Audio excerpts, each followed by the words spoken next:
at purihin ang kaniyang ngalan, ipahayag ang kanyang pagliligtas sa lahat ng panahon.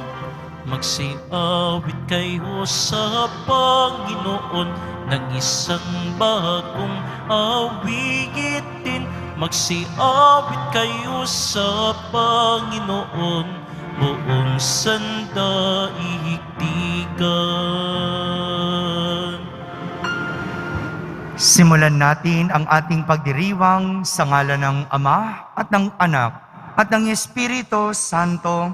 Amen. Ang pagpapala ng ating Panginoong Hesukristo, ang pag-ibig ng Diyos Ama at ang pakikipagkaisa ng Espiritu Santo naway sumainyong lahat. At sumaiyo rin. Mga kapatid, tinipon tayo bilang kaanib ng angka ng Diyos. Kaya dumulog tayo sa mawaing Panginoong nagpapatawad ng lubos. Sinugong tagapagpagaling sa mga nagsisisi, Panginoon, kaawaan mo kami. Panginoon, kaawaan mo kami. Dumating na tagapag-anyayang mga makasalanan ay magsisi. Kristo, kaawaan mo kami. Kristo, kaawaan mo kami. Nakaluklok ka sa kanan ng Diyos Ama para ipamagitan kami. Panginoon, kaawaan mo kami. Panginoon, kaawaan mo kami. Kaawaan tayo na makapangyarihang Diyos, patawarin tayo sa ating mga kasalanan at patnubayan tayo sa buhay na walang hanggan. Amen. Manalangin tayo. Ama naming makapangyarihan, kalugdan mo kami at pagbigyan na magkamit ng kaloob mong karagdagan upang sa maalab naming pananalig, pag-asa at pag-ibig, kami mamalaging tumatalima sa iyong kautusan sa pamamagitan ni Jesucristo kasama ng Espiritu Santo magpa sa walang hanggan. Amen. Magsiupo muna po ang lahat. Ang simulan ng aklat ni Propeta Jeremias. Ang aklat na ito ay sulat na mga sinabi at ginawa ni Jeremias na anak ni Hilciyas at isang saserdote sa Anatot sa lupain ng lipin ni Benjamin. Sinabi sa akin ng Panginoon, pinili na kita bago ka ipinaglihi upang maging propeta sa lahat ng bansa. Sinabi ko naman, Panginoon, hindi po ako marunong magsalita. Bata pa po ako. Subalit sinabi niya sa akin, huwag mong sabihing bata ka. Sinusugo kita, kaya't humayo ka. Ipahayag mo sa lahat ang aking iuutos sa iyo. Huwag mo silang katatakutan, pagkat ako'y sa iyo at iingatan kita. Akong Panginoon ang nagsasabi nito. Pagkatapos, iniunat ng Panginoon ang kanyang bisig. Hinipo ang mga labi ko at sinabi, hayan, ibinibigay ko sa iyo ang dapat mong sabihin. Ibinibigay ko rin ngayon sa iyo ang kapangyarihan sa mga bansa't mga kaharian. Sila'y bunutin at ibagsak, lipulin at iwasak, ibangon at itatag. Ang salita ng Diyos. Salamat sa Diyos. Patuloy kong isasaysay ang dulot mong kaligtasan. Patuloy kong isasaysay ang dulot mong kaligtasan. Sa iyo lang, Panginoon, lubos akong nananalig. Huwag mo akong pabayaang mapahiya at malupig. Tulungan mo ako ngayon, yamang ikaw ay matuwid. Ako sana ay sagipin, sa daing ko ay makinig. Patuloy kong isasaysay ang dulot mong kaligtasan. Ikaw nawa ang muog ko at ligtas na kakanlungan. matatag na kublihan ko at matibay na sanggalang. Sa lahat na masasama, O Diyos, ako'y ipaglaban. Sa kuko ng mababagsik, huwag mo akong pabayaan. Patuloy kong isasaysay ang dulot mong kaligtasan. Panginoon, sa iyo ko inilagak ang pag-asa. Maliit pang bata ako, sa iyo'y may tiwala na. Sa simula at mula pa, wala akong inasahang. Mag-iingat sa sarili, kundi tanging ikaw lamang. Kaya naman ikaw poon, pupurihin araw-araw. Patuloy kong isasaysay ang dulot mong kaligtasan. Pagkat ikaw ay dakila, patuloy kong isasaysay. Maghapon kong ihahayag ang dulot mong kaligtasan. Sa pulpa sa pagkabata, ako'y iyong tinuruan. Hanggang ngayon sinasambit ang gawa mong hinangaan.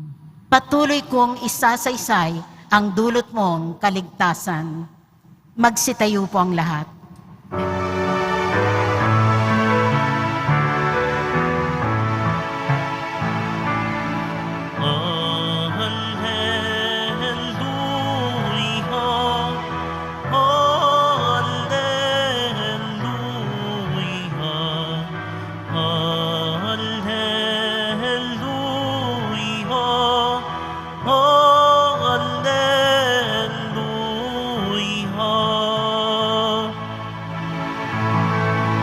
Salita ng Diyos ang buto na tanim ni Jesucristo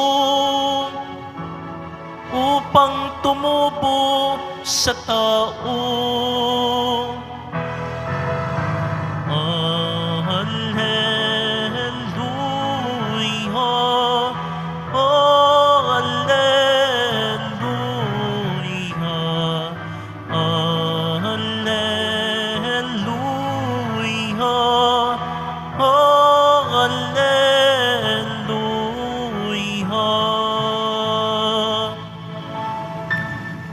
Sumainyo ang Panginoon. At sumayo rin Ang mabuting balita ng Panginoon ayon kay San Mateo. papuri sa iyo, Panginoon.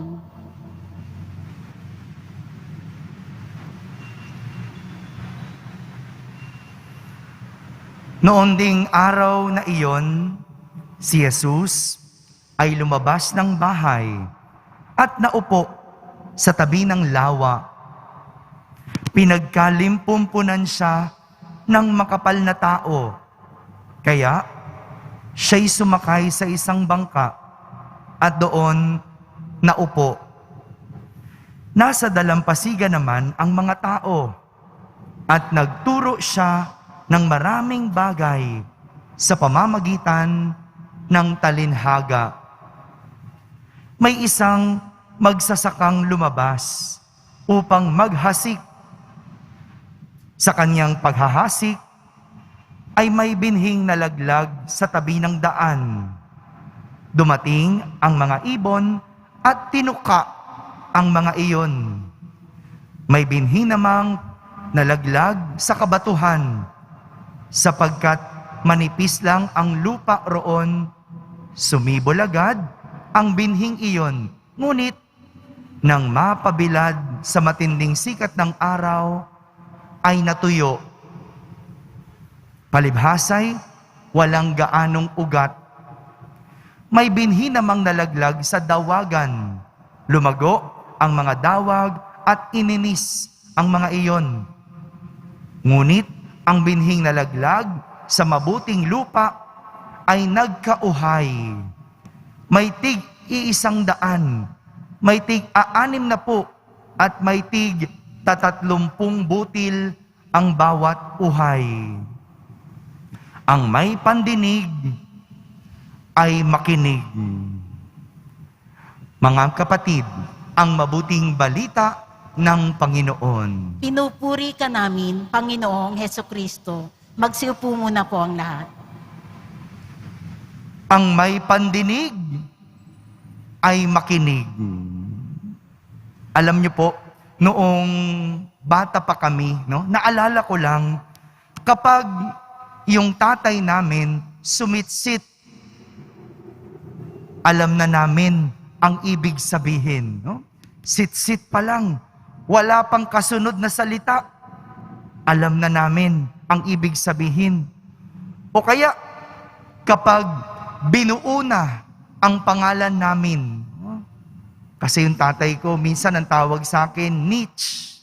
Pero pag sinabi ng Danichi, alam na namin, o alam ko na, nauunawaan ko na kung ano ang gusto niyang sabihin.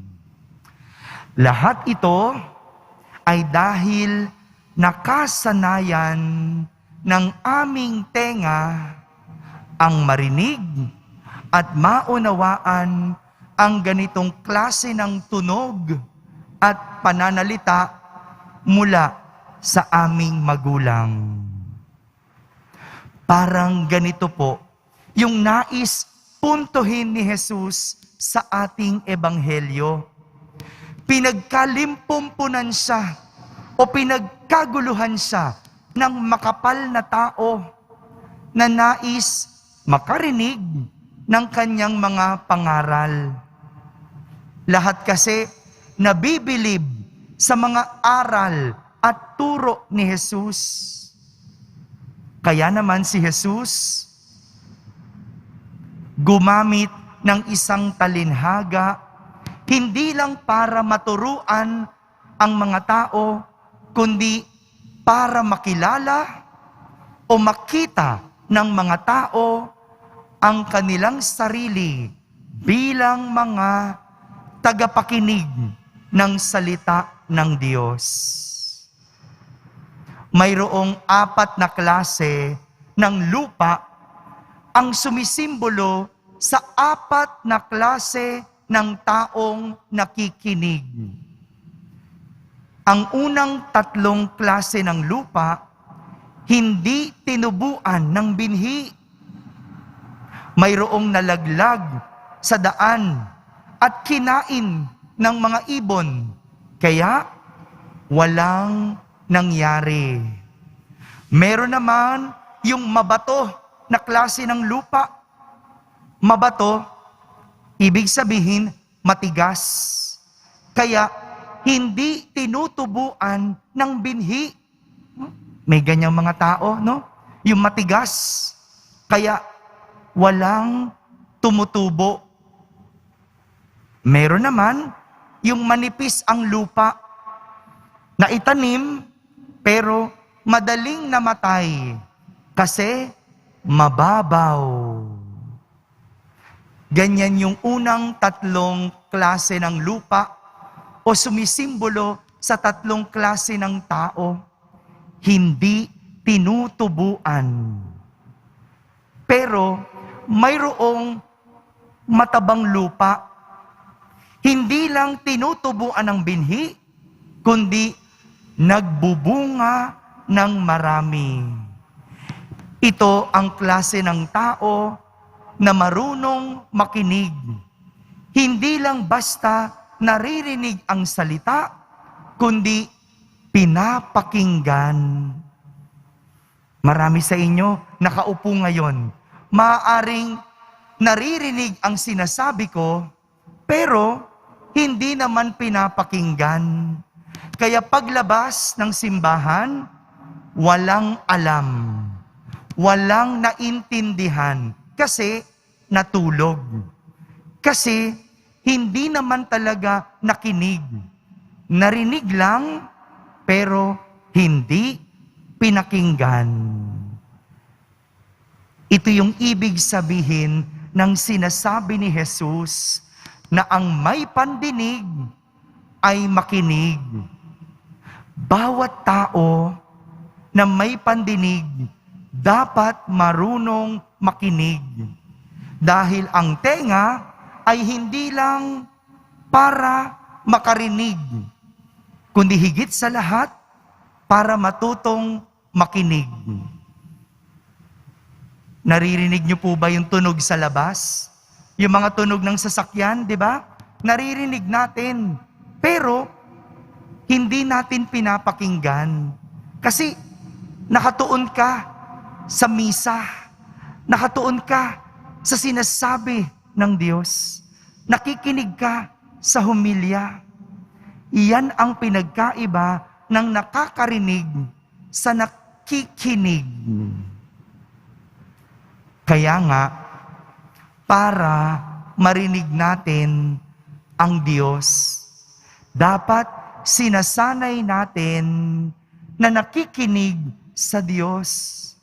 Dahil kung sanay ang ating tenga na makinig sa Diyos, walang dahilan para hindi natin makilala ang kanyang tinig at pangaral.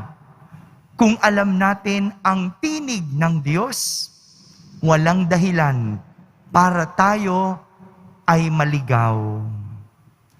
Mga kapatid, ang imbitasyon sa atin ay ang matutong makinig.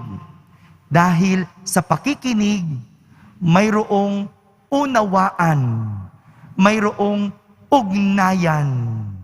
At ito ang dapat nating sinasanay para magkaroon ng ugnayan at pagkakaunawaan sa Diyos.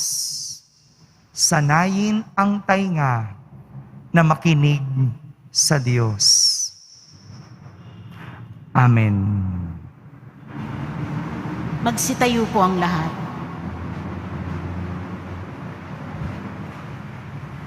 Minamahal ko mga kapatid, sabihin natin sa Diyos ang ating pagnanais sa isang mayamang ani sa mundo, habang ating nasasalamin ang hindi matabang lupa sa ating buhay. Ating sambitin sa bawat panalangin, Panginoon, gawin mong mabunga ang aming buhay. Panginoon, gawin mong mabunga ang aming buhay. Ang simbahan naway magbunga ng mayamang ani sa pamamagitan ng katapatan at dedikasyon ng kanyang mga lingkod. Manalangin tayo. Panginoon, gawin mong mabunga ang aming buhay. Ang ani ng katarungan naway magbuhat sa hindi makasariling paggawa ng mga pinuno, mambabatas at hukom ng gobyerno. Manalangin tayo. Panginoon, gawin mong mabunga ang aming buhay. Ang mga magsasaka na nagpapagal sa bukid, naway umani ng bunga ng kanilang paggawa at makatulong sa kaiunlad ng sambayanan. Manalangin tayo. Panginoon, gawin mong mabunga ang aming buhay. Ang mga may sakit na nahihirapan sa mga kasawian sa buhay, naway masiyahan sa ani ng pagpapalakas loob mula sa kanilang mga kaibigan at komunidad. Manalangin tayo. Panginoon, gawin mong mabunga ang aming buhay. Ang mga tapat na yumao, naway makarating sa kanilang walang hanggang tahanan. Manalangin tayo. Panginoon, gawin mong mabunga ang aming buhay. Sa katahimikan, ating ilapit sa Diyos ang ating mga pansariling kahilingan.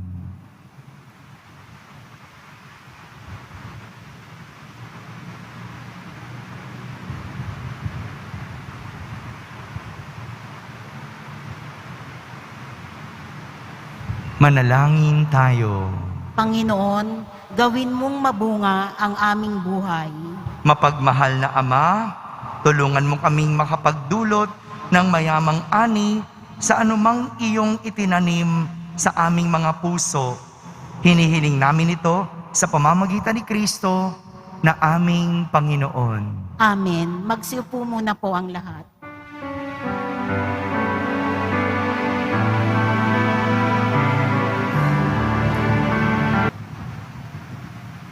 Manalangin kayo mga kapatid upang ang paghahain natin ay kalugdan ng Diyos Amang makapangyarihan. Tanggapin nawa ng Panginoon itong paghahain sa iyong mga kamay, sa kapurihan niya at karangalan sa ating kapakinabangan at sa buong sambayanan niyang banal. Ama naming lumikha, lahat ng iyong mga paghahaing ipinag-utos noong araw ay iyong pinagtibay sa isang haing hantungan ng tanan.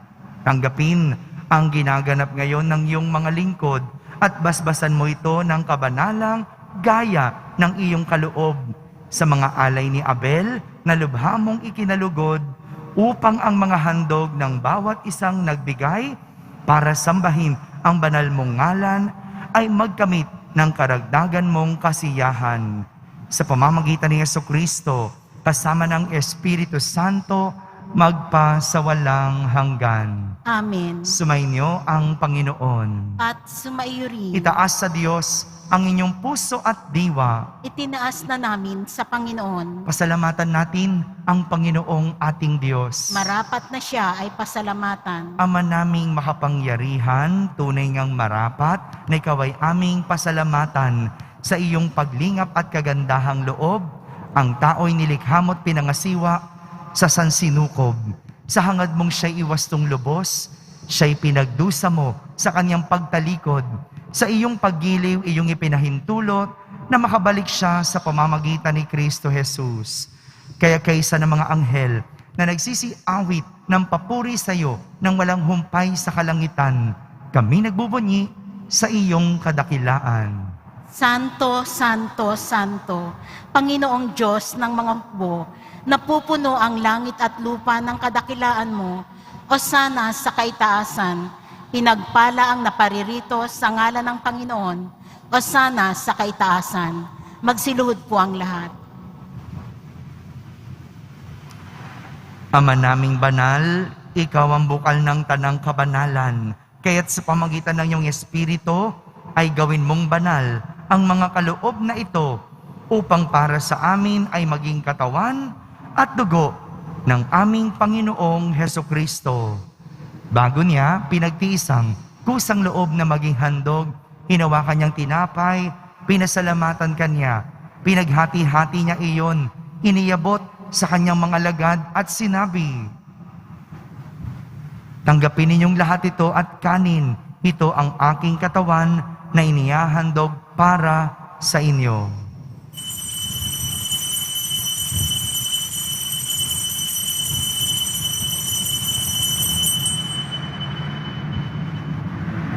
Gayon din naman, nung matapos ang hapunan, hinawakan niyang kalis, muli kanyang pinasalamatan. Iniabot niyang kalis sa kanyang mga lagad at sinabi, "Tanggapin ninyong lahat ito at inumin. Ito ang kalis ng aking dugo, ng bago at walang hanggang tipan. Ang aking dugo na ibubuhos para sa inyo at para sa lahat, sa ikapagpapatawad ng mga kasalanan.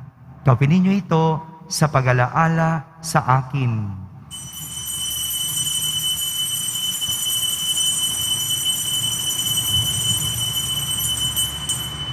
Magsitayo po ang lahat.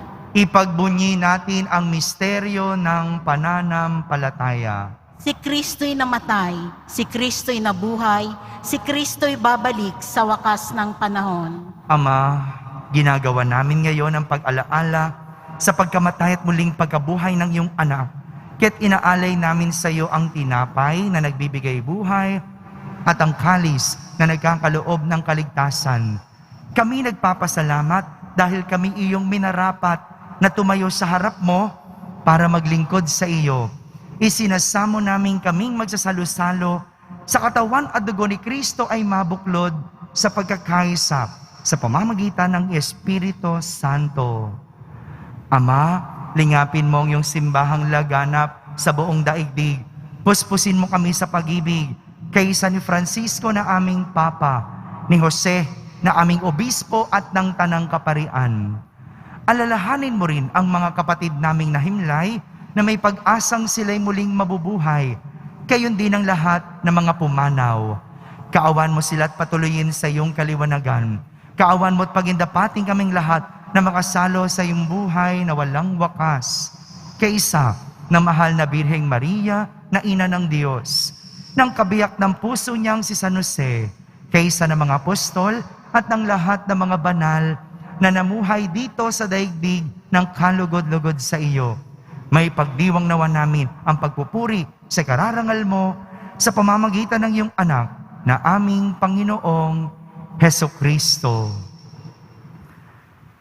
Sa pamamagitan ni Kristo, kasama niya at sa Kanya, ang lahat ng parangal at papuri ay sa iyo, Diyos Amang makapangyarihan, kasama ng Espiritu Santo, magpa sa walang hanggan. Amen. Sa tagubilin ng mga nakahagaling na utos at turo ni Jesus na Panginoon natin at Diyos, ipahayag natin ng lakas loob. Ama namin, sumasalangit ka, Sambahin ang ngalan mo, mapasa amin ang kaharian mo, sundin ang loob mo dito sa lupa para ng sa langit. Bigyan mo kami ngayon ng aming kakanin sa araw-araw at patawarin mo kami sa aming mga sala para ng pagpapatawad namin sa nagkakasala sa amin. At huwag mo kaming ipahintulot sa tukso at adya mo kami sa lahat ng masama. hinihiling namin kami iadya sa lahat ng masama, pagkalooban ng kapayapaan araw-araw, iligtas sa kasalanan at ilayo sa lahat ng kapahamakan. Samantalang aming pinananabikan ang dakilang araw ng pagpapahayag ng tagapagligtas naming si Heso Kristo. Sapagkat iyo ang kaharian at ang kapangyarihan at ang kapurihan magpakailanman. Amen. Panginoong Heso Kristo, sinabi mo sa iyong mga apostol, kapayapaan ang iniiwan ko sa inyo. Ang aking kapayapaan ang ibinibigay ko sa inyo. Tunghayan mo ang aming pananampalataya at huwag ang aming pagkakasala. Pagkalooban mo kami ng kapayapaan at pagkakaisa ayon sa iyong kalooban, kasama ng Espiritu Santo, magpa sa walang hanggan. Amen. Ang kapayapaan ng Panginoon ay laging sumainyo. At sumaiyo rin. Magbigayin kayo ng kapayapaan sa isa't isa. Kapayapaan po para sa lahat. Kordero ng Diyos na nag-aalis ng mga kasalanan ng sanlibutan, maawa ka sa amin. Kordero ng Diyos na nag-aalis ng mga kasalanan ng sanlibutan, maawa ka sa amin. Kordero ng Diyos na nag-aalis ng mga kasalanan ng sanlibutan, ipagkaloob mo sa amin ang kapayapaan. Magsiluhod po ang lahat.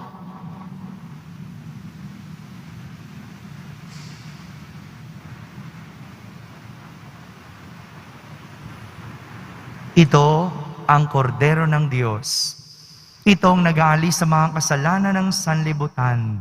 Mapalad ang mga inaaniyahan sa kaniyang piging. Panginoon, hindi ako karapat-dapat na magpatuloy sa iyo, ngunit sa isang salita mo lamang ay gagaling na ako. Ang katawan ni Kristo, Amen.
manalangin tayo.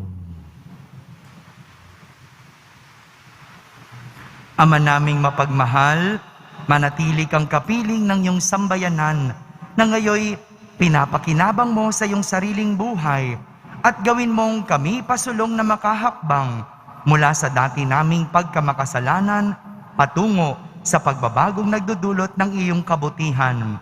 Sa pamamagitan ni Jesucristo, kasama ng Espiritu Santo, magpa sa walang hanggan. Amen. Sumainyo ang Panginoon. At sumayo rin. Pagbabasbas ng Poong Yesus Nazareno. Mahal na Poong Yesus Nazareno, inihayag mo sa pamamagitan ng krus ang walang maliw na pag-ibig ng Diyos sa sangkatauhan. Pakinggan mo ang kahilingan ng iyong angkan na nagsusumamo sa iyo. Makamtanawan nila ang inyong katugunan at tanggapin ang kasagutan na may utang na loob na tinatanaw. Basbasan din po ninyo ang lahat na may karamdaman at nahihirapan.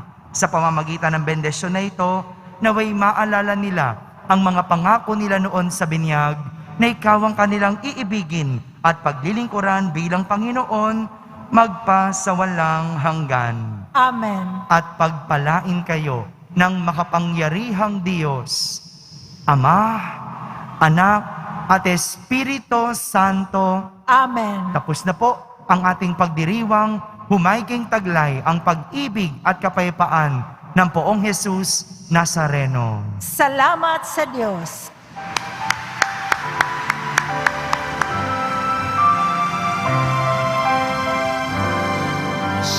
Padre Jesus Nazareno, sinasamba ka namin, pinipinto ka namin, aral mo ang aming buhay at kaligtasan. Nuestro Padre Jesus Nazareno, iligtas mo kami sa kasalanan. Ang krus mong kinamatayan ay sagisag ng aming kaligtasan. Nuestro Padre Jesus Nazareno, dinarangal ka namin. Nuestro Padre Jesus Nazareno, nilulwalhati ka namin. Nuestro Padre Jesus Nazareno, dinarangal ka namin. Nuestro Padre Jesus Nazareno, nilulwalhati ka namin.